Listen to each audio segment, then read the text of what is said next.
हमारी संस्कृति, हमारे संस्कार सदा रहें हमारे साथ। सब्सक्राइब करें तिलक। यदि कोई पशु किसी की हत्या करे तो उसका पाप उसे नहीं लगेगा,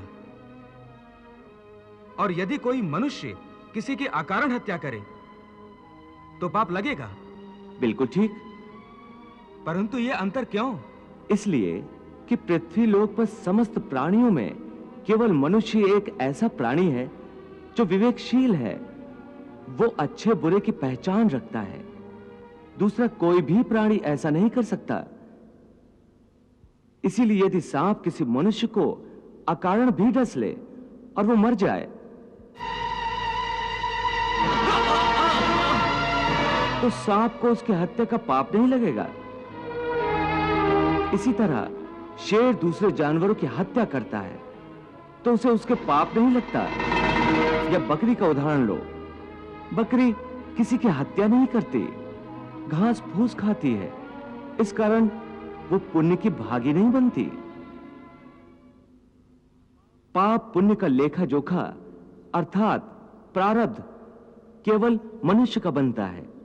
इसीलिए जब मनुष्य अपने पाप और पुण्य भोग लेता है तो उसे फिर मनुष्य की योनि में भेज दिया जाता है।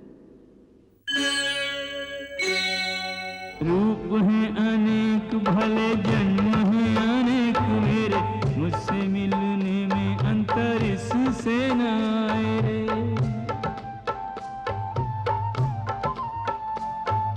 जो जैसा भाव लिए भजता है पार्थ मुझे, बदले में वही भाव मुझसे भी पाए रे।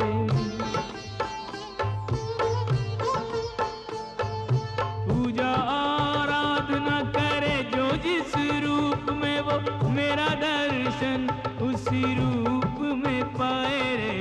नदियों का नीर जैसे सिंधु में समाए, ऐसे मेरा भक्त अंततः मुझी में समाए रे।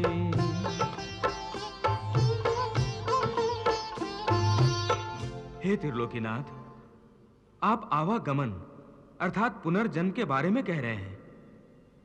इस संबंध में मेरा ज्ञान पूर्ण नहीं है। यदि आप पुनर्जन्म की व्याख्या करें तो कृपा होगी। पार्थ, इस सृष्टि के प्राणियों को मृत्यु के पश्चात अपने अपने कर्मों के अनुसार पहले तो उन्हें परलोक में जाकर कुछ समय बिताना होता है, जहां वो पिछले जन्मों में किए हुए पुण्य कर्मों अथवा पाप कर्मों का फल भोगते हैं। फिर जब उनके पुण्यों और पापों के अनुसार सुख दुख को भोगने का हिसाब खत्म हो जाता है, तब वो इस मृत्युलोक में फिर से जन्म लेते हैं। इस मृत्युलोक को कर्मलोक भी कहा जाता है, क्योंकि इसी लोक में प्राणी को वो कर्म करने का अधिकार है जिससे उसकी प्रारब्ध बनती है। हे केशव, हमारी धरती को मृत्युलोक क्यों कहा जाता है? क्योंकि हे अर्जुन, केवल इसी धरती पर ही प्राणी जन्म और मृत्यु की पीड़ा सहते हैं। अर्थात दूसरे लोकों में प्राणी का जन्म अथवा मृत्यु नहीं होती? नहीं अर्जुन, उन लोकों में प्राणी का न जन्म होता है और न मृत्यु, क्योंकि मैंने तुम्हें पहले ही बताया था कि मृत्यु केवल इस शरीर की होती है, आत्मा की नहीं। आत्मा तो न जन्म लेती है और न मरती है। तुमने तो यह भी कहा था कि आत्मा को सुख दुख भी नहीं होते, परंतु अभी कह रहे हो कि मृत्यु के पश्चात आत्मा को सुख भोगने के लिए स्वर्ग आदि में अथवा दुख भोगने के लिए नरक आदि में जाना पड़ता है। तुम्हारा मतलब यह है कि आत्मा को केवल पृथ्वी लोक पर ही सुख दुख नहीं होते, स्वर्ग अथवा नरक में आत्मा को भी सुख या दुख भोगने पड़ते हैं। नहीं अर्जुन, आत्मा को कहीं किसी स्थान पर या किसी काल में भी सुख दुख छू नहीं सकते, क्योंकि आत्मा तो मुझ अविनाशी परमेश्वर का ही प्रकाश रूप है। हे अर्जुन, मैं माया के अधीन नहीं, बल्कि माया मेरे अधीन है, और सुख दुख तो माया की रचना है। इसलिए जब माया मुझे अपने घेरे में नहीं ले सकती, तो माया के रचे हुए सुख या दुख मुझे कैसे छू सकते हैं? सुख दुख तो केवल शरीर के भोग हैं, आत्मा के नहीं। हे केशव, लगता है कि तुम मुझे शब्दों के मायाजाल में भरमा रहे हो। मान लिया कि सुख दुख केवल शरीर के भोग हैं, आत्मा इनसे अलिप्त है। फिर जो शरीर उनको भोगता है उसकी तो मृत्यु हो जाती है, वो शरीर तो आगे नहीं जाता। फिर स्वर्ग अथवा नरक में सुख दुख को भोगने कौन जाता है? जीव आत्मा। जीव आत्मा? हाँ पार्थ, जीव आत्मा। ये जीव आत्मा क्या है केशव? देखो, जब किसी की मृत्यु होती है तो असल में ये जो बाहर का स्थूल शरीर है केवल यही मरता है। इस स्थूल शरीर के अंदर जो सूक्ष्म शरीर है वो नहीं मरता।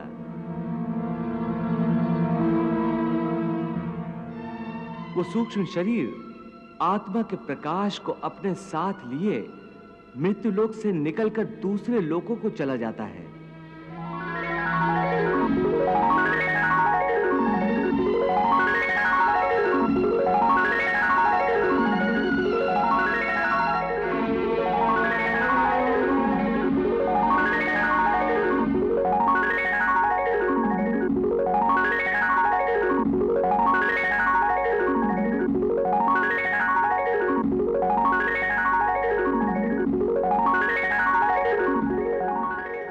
उसी सूक्ष्म शरीर को जीवात्मा कहते हैं।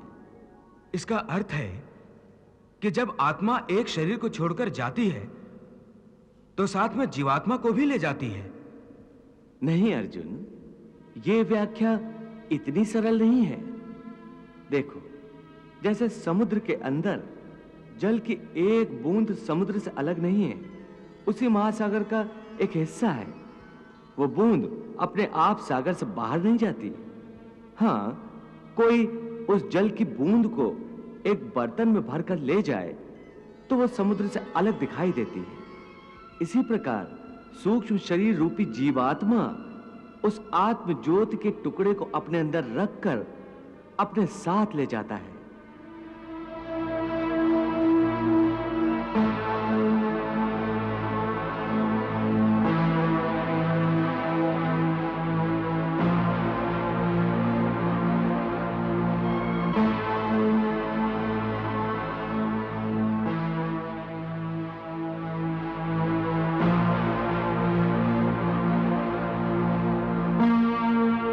यही जीवात्मा की यात्रा है जो एक शरीर से दूसरे शरीर में, एक योनि से दूसरी योनि में विचरती रहती है। हे महादेव, भगवान श्री कृष्ण परमात्मा, आत्मा और जीवात्मा की व्याख्या करते करते मनुष्य के स्थूल और सूक्ष्म शरीर की बात कर रहे हैं। मेरी ये जानने की इच्छा है कि इस सूक्ष्म शरीर का आकार क्या होता है? देवी, सूक्ष्म शरीर का आकार प्राणी के बाहरी स्थूल शरीर जैसा ही होता है, परंतु वो बहुत छोटा होता है, अति लघु रूप और इतना सूक्ष्म होता है कि साधारण मानवीय चक्षुओं से दिखाई नहीं देता। प्रभु, भले ही छोटा है पर है तो शरीर, फिर क्यों नहीं दिखाई देता? क्योंकि उस शरीर में पृथ्वी और जल जैसे स्थूल तत्व नहीं होते, इसलिए स्थूल चक्षुओं को वो दिखाई नहीं देता। देवी, भगवान की इस महाविशाल सृष्टि में भिन्न भिन्न लोकों में रहने वाले जीवों के शरीर भिन्न भिन्न तत्वों से बने होते हैं। भगवान, मानव शरीर 5 तत्वों से बना है, परंतु उसके अंदर सूक्ष्म शरीर एक ही होता है। नहीं देवी, उस स्थूल शरीर के अंदर भिन्न भिन्न स्तर पर 5 शरीर होते हैं। पहला अन्नमय कोश, जो बाहर का स्थूल शरीर है, जिसे देखा जा सकता है। दूसरा प्राणमय कोश, यहां से सूक्ष्म शरीर आरंभ होता है, जिसे देखा नहीं जा सकता। यह प्राण शक्ति का केंद्र होता है। तीसरा मनोमय कोश, यह शरीर प्राणमय कोश से भी अधिक सूक्ष्म होता है। यह मन के विचारों से बना होता है। यह सूक्ष्म होता है, अर्थात साधारण नेत्रों की दृष्टि द्वारा इसे देखा नहीं जा सकता, परंतु जो ज्ञानी सिद्धियां प्राप्त करते हैं वो इसे देख सकते हैं। मनोमय कोश के बाद जो चौथा शरीर है उसे विज्ञानमय कोश कहते हैं। इसमें प्राणी का सारा ज्ञान समाहित होता है। पांचवां आनंदमयी कोश है। यह शरीर अति सूक्ष्म है। इसी में आत्मा का निवास है। परंतु इन शरीरों में से कौन सा कोश अथवा कौन सा शरीर जीव आत्मा के साथ जाता है? देवी, मृत्यु के पश्चात जीवात्मा मनोमय कोश को धारण करके आगे जाता है। इस सूक्ष्म शरीर में उसके साथ पुराने जन्म के संस्कार, उसकी भली बुरी वृत्तियां, उसके पापों और पुण्य के हिसाब इस प्रकार उसके साथ जाते हैं जैसे वायु अपने साथ फूलों की सुगंध ले जाती है।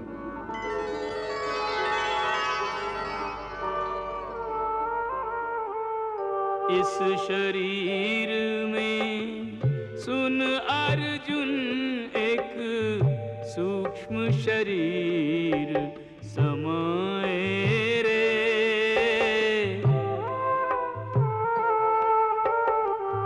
ज्योति रूप वही सूक्ष्म शरीर तो जीवात्मा कहलाए रे।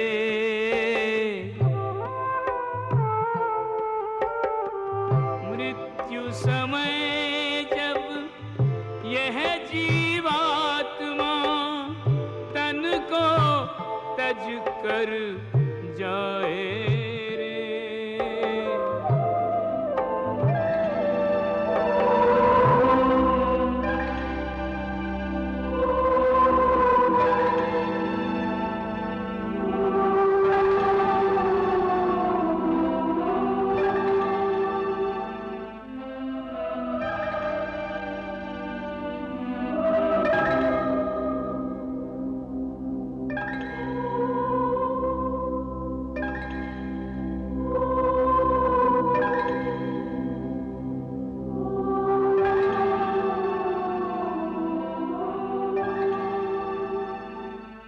मृत्यु समय जब यह जीवात्मा तन को तज कर जाए रे।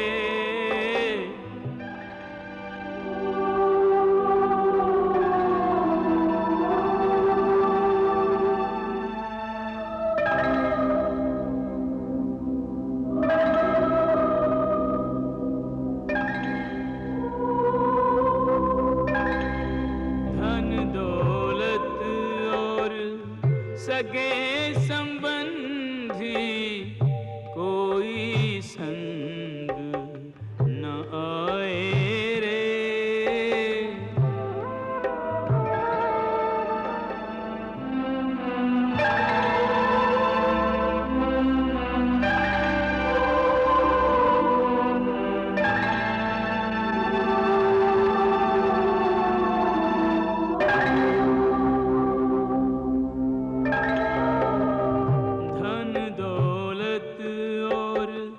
सगे संबंधी कोई संग न आए रे।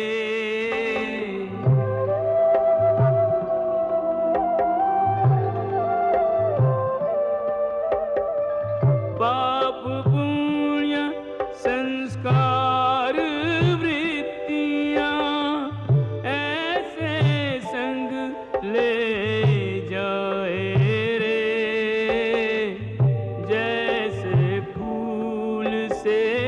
उसकी खुशबू पवन उड़ा ले जाए रे।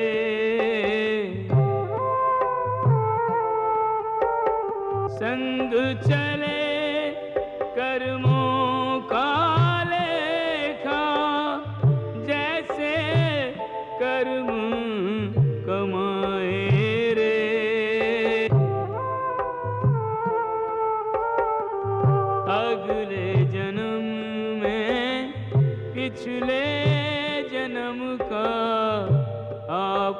सब चुकाए रे।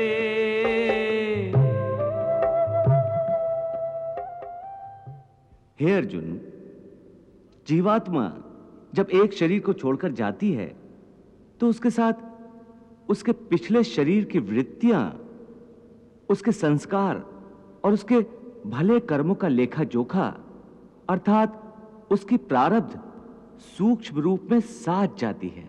हे मधुसूदन, मनुष्य का शरीर त्यागने के बाद जीवात्मा कहां जाता है?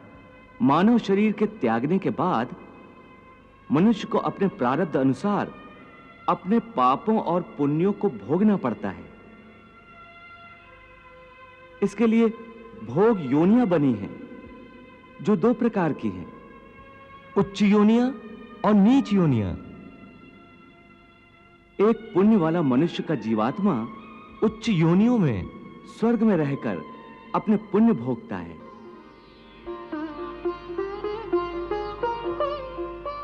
और पापी मनुष्य का जीवात्मा नीच योनियों में नरक में रहकर अपने पापों को भोगता है।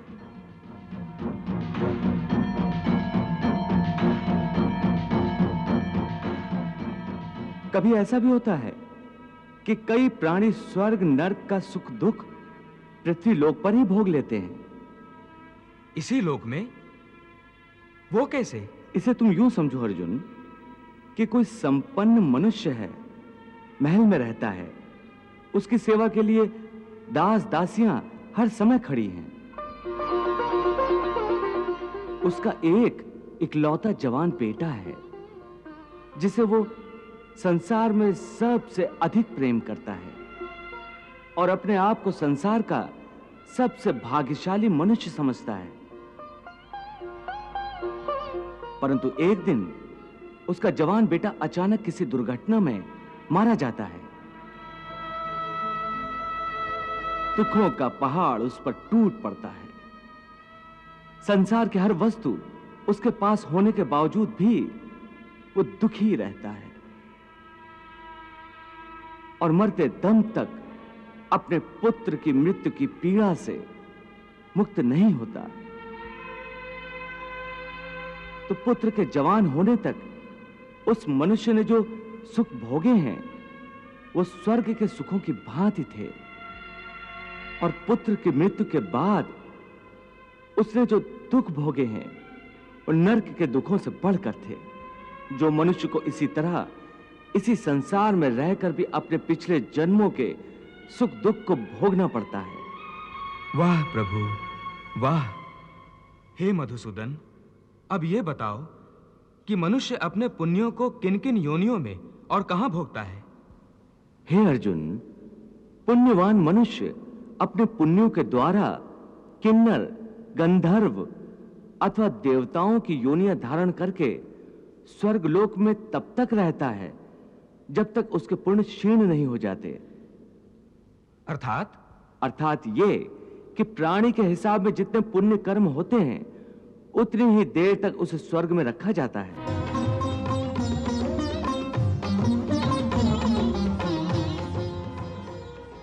जब पुण्यों के फल की अवधि समाप्त हो जाती है तो उसे फिर पृथ्वीलोक में वापस आना पड़ता है और मृत्यु लोक में पुनर्जन्म धारण करना पड़ता है। प्राप्य पुण्य कृताम लोकान उष्यत्वा शाश्वती समाह शुचीनाम श्रीमताम गेहे योग भ्रष्टो अभिजायते। परंतु स्वर्ग लोक में मनुष्य के पुण्य क्यों समाप्त हो जाते हैं? वहां जब वो देव योनि में होता है तो वो अवश्य अच्छे कर्म करता होगा, उसे इन अच्छे कर्मों का पुण्य तो प्राप्त होता होगा। नहीं अर्जुन, उच्च योनि में देवता बनकर प्राणी जो अच्छे कर्म करता है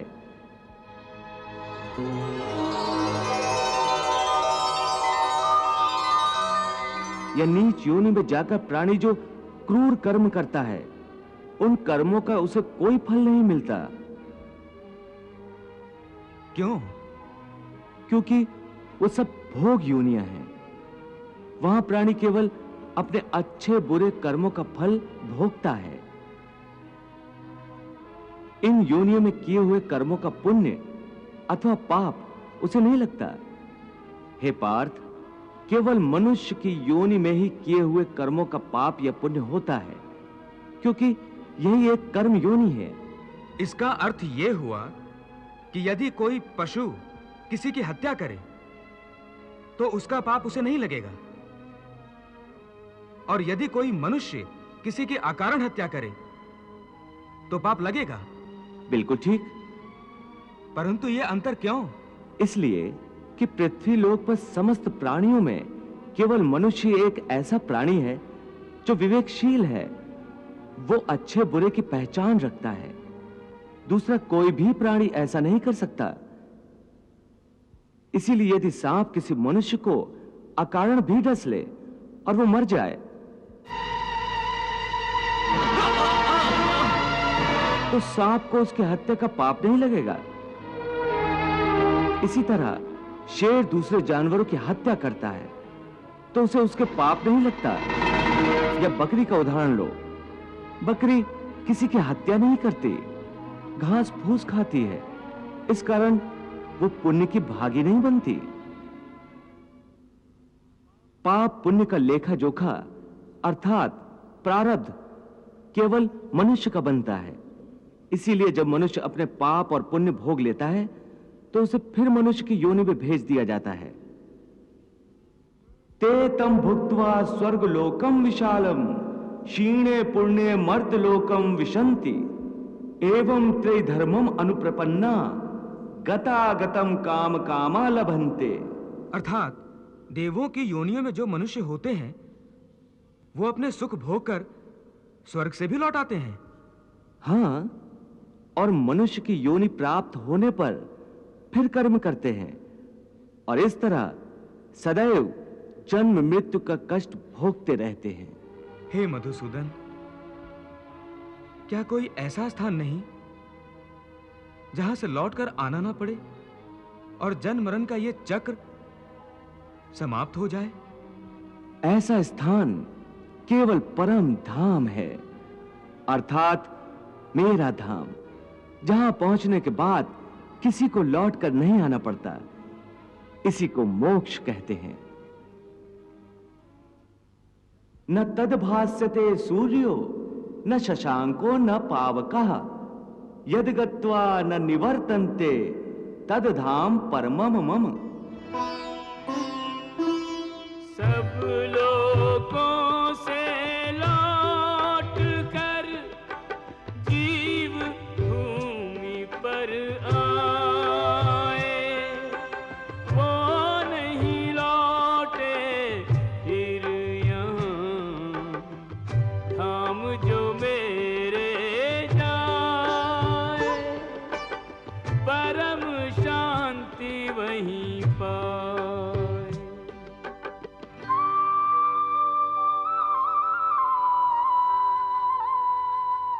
हे अर्जुन, मनुष्य जन्म का प्रधान उद्देश्य मोक्ष प्राप्त करना है, और यह मोक्ष केवल मनुष्य योनि द्वारा ही प्राप्त हो सकता है।